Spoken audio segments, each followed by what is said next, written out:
அதே போலதான் நாம் தமிழ்ச்சி 2010 தொடங்கிய போது தமிழ்நாடு முழுமைக்கும் 234 தொகுதியில ஒவ்வொரு தொகுதியிலும் வெறும் 3 பேர் தான் இருந்தாங்க. நாம் தமிழ் கட்சியில நாம் தமிழ்ச்சியின் தொடக்க விழாவிற்கு மேட்டூர் சட்டமன்ற தொகுதியிலிருந்து சென்றவர்கள் 3 பேர் தான். ஒவ்வொரு தொகுதியிலும் 3 பேரை வைத்துக் கொண்டுதான் எங்கள் அண்ணன் சீமான் கட்சி தொடங்கினார். ஆனால் எங்கள் அண்ணன் இப்போது வரலாற்றை எப்படி எழுதியிருக்கிறார்? நாம் தமிழர் கட்சியையும் அண்ணன் சீமானையும் எதிர்க்க வேண்டும் என்றால் இந்த மண்ணில் இருக்கிற 30 கட்சிகளும் ஒன்று சேர்ந்தால்தான் சீமானை எதிர்க்க முடியும் என்கிற வரலாறை எங்கள் அண்ணன் உருவாக்கி இருக்கிறார்.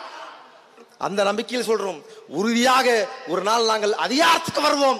அப்போது காவிரி நீரை தடுக்கிற தைரியம் இந்த மண்ணில் எவனுக்கும் இருக்காது. புரட்சி எப்போதும் வெல்லும், அதை நாளை மலரும் நாம் தமிழர் சொல்லும் நாம் தமிழர். கடந்த ஜூன் மாதம் இதே மேட்டூர் அணையில் தான் ஐயா ஸ்டாலின் அவர்கள் பூக்கூடையை தூக்கி போட்டு திறந்து வைத்தார் முப்போக பாசனத்திற்காக. ஆனால் இன்றைக்கு முப்போக பாசனத்திற்கான திறந்து விடப்பட்ட பாசன நீர் நிறுத்தப்பட்டிருக்கிறது. காவிரியில் இருந்து நமக்கு உரிய பங்கீடு கொடுக்க வேண்டிய காவிரி உரிமை கர்நாடகா கொடுக்கல, தண்ணீர் கொடுக்கல. அதனால் பாசன நீர் நிறுத்தப்பட்டிருக்கிறது. பாசன நீர் நிறுத்தப்பட்டிருக்கிறது என்பது வெறும் விவசாயிகள் வேளாண் பெருங்குடி மக்களின் பிரச்சனை அல்ல. அது ஒட்டுமொத்த தமிழகத்தின் பிரச்சனை, தமிழர்களின் பிரச்சனை, சோறு திங்கிற அத்தனை பேரின் பிரச்சனை என்பதை நாம் உணரணும். 12 மாவட்டம் சேலம், நாமக்கல், திருச்சி, தஞ்சாவூர், திருவாரூர் என்று 12 மாவட்டம் 16 லட்சம் ஏக்கர் வேளாண் நிலம் பாதிக்கப்படுகிறது. பாசன நீர் நிறுத்தப்பட்டதால் இந்த 16 லட்சம் ஏக்கர் வேளாண் நிலம் நாசமாகி போனது.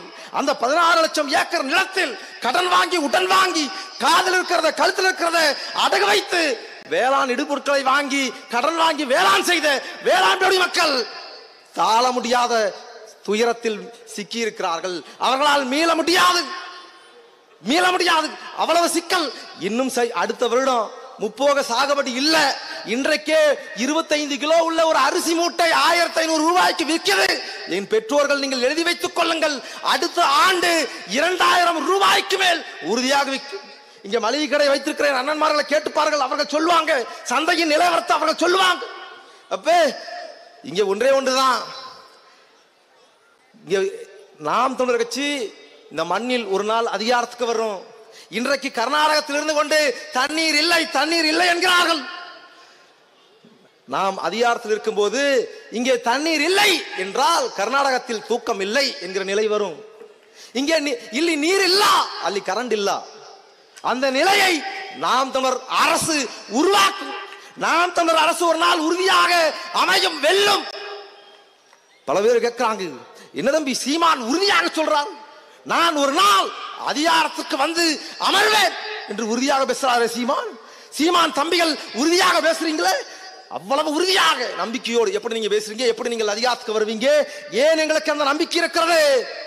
எங்கள் தலைவன் பிரபாகரன் ஈர நிலத்தில் இன விடுதலைக்காக போராட துவங்கிய போது, அதற்கு முன்னால் தந்தை செல்வா அகிம்சை வழியில் போராடி அகிம்சை வழி போராட்டம் வீழ்ந்துவிட்ட பிறகு தலைவன் பிரபாகரன் முன்மொழிகிறார், இனி இந்த மண்ணில் ஆயுத போராட்டத்தைத்தான் நாம் முன்னெடுக்க வேண்டும் என்று முன்மொழிந்த போது தலைவர் கையில் இருந்தது ஒரே ஒரு ஒத்தை கை துப்பாக்கியும் 3 துப்பாக்கி குண்டுகளும் தான் இருந்தது.